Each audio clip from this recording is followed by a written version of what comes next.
5 seconds to go.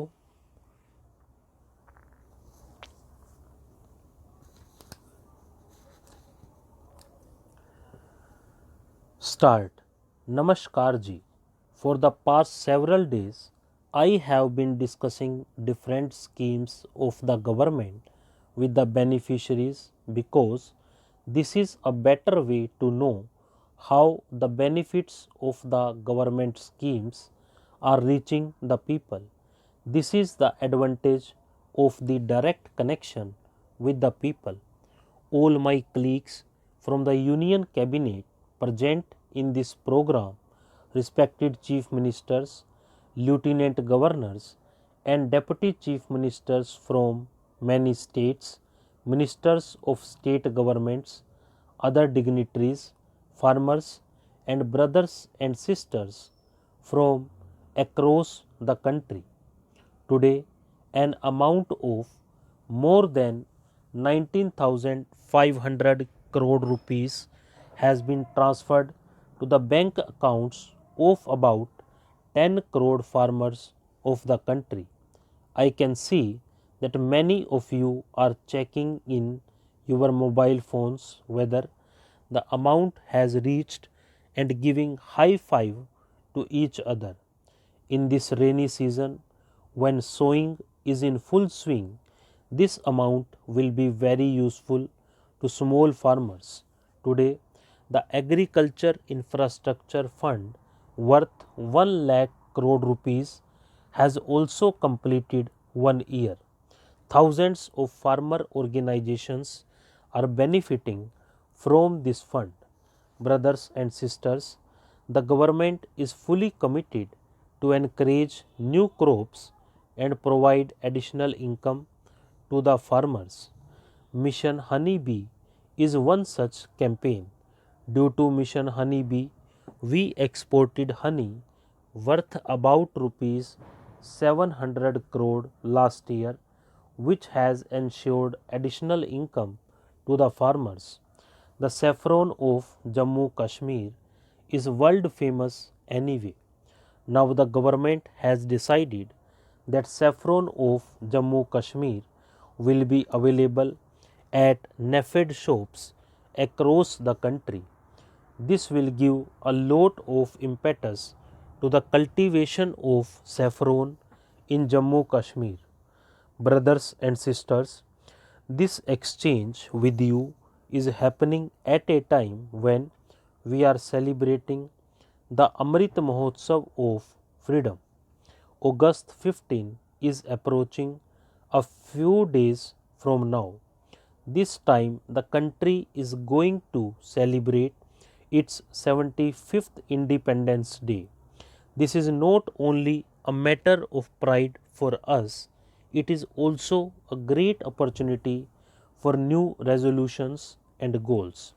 On this occasion, we have to decide where we want to see India in the next 25 years. Our agriculture, our villages, and our farmers have an important role in determining what will be the state of affairs of India when it completes 100 years of independence in 2047.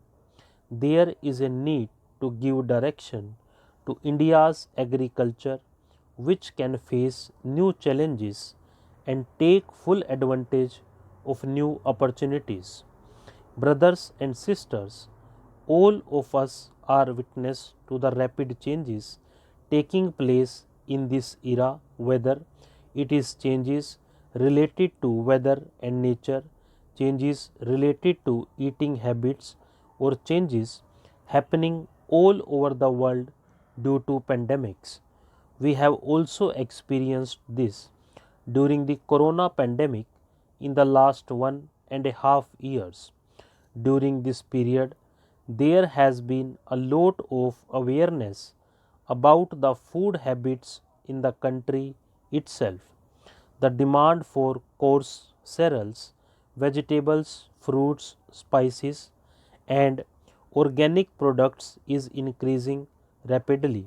Therefore, Indian agriculture also has to transform according to these changing needs and demands.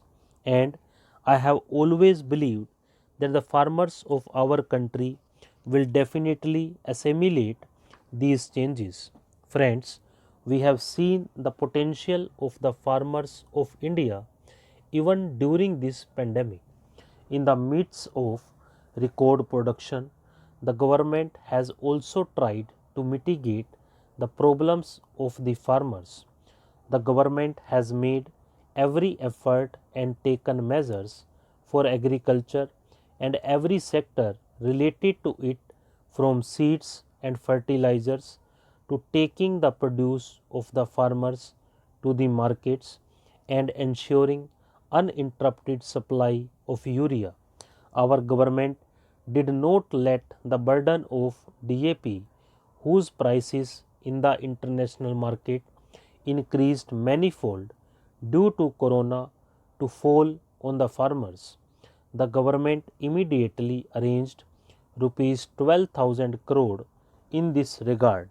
Friends, the government has made the biggest ever purchase from farmers at MSP, whether it was the Kharif or Rabi season.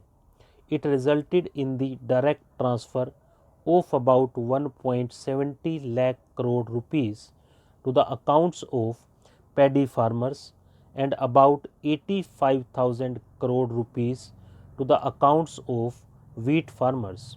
Today, India's granaries are brimming because of this partnership between the farmers and the government.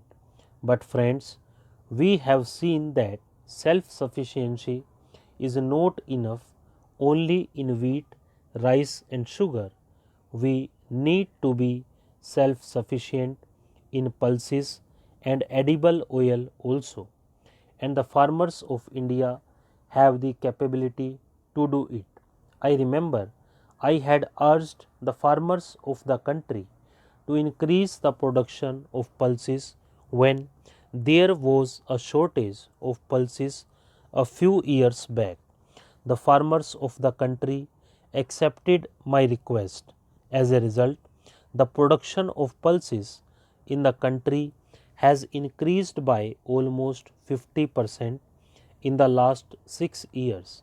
What we did in pulses or in the past with wheat and paddy, now we have to take the same resolution for the production of edible oil also. We have to work quickly to make our country self-sufficient in edible oil. Brothers and sisters, with the National Edible Oil Mission Oil Palm, the country has taken a pledge for self-reliance in edible oil. When India is commemorating the Quit India movement today, this resolve inspires us with new energy on this historic day. More than 11,000 crore rupees will be invested in the cooking oil ecosystem through this mission. The government will ensure that the farmers get all the facilities from quality seeds to technology. Under this mission, the cultivation of our other traditional oil seed crops will also be expanded, along with promoting the cultivation of palm oil. Friends, for the first time, India has reached among the top 10 countries of the world in terms of agricultural exports. The country has set new records of agricultural exports during the corona period itself. When India is being recognized as a major agricultural exporting country, it is not befitting of us to depend on imports for our edible oil needs. In this too, the share of imported palm oil is more than 55%. We need to change this situation. The farmers of the country should get thousands of crores that we spend to buy edible oil from abroad. There is huge potential for the cultivation of palm oil in India. It can be promoted in the northeast and Andaman Nicobar Islands.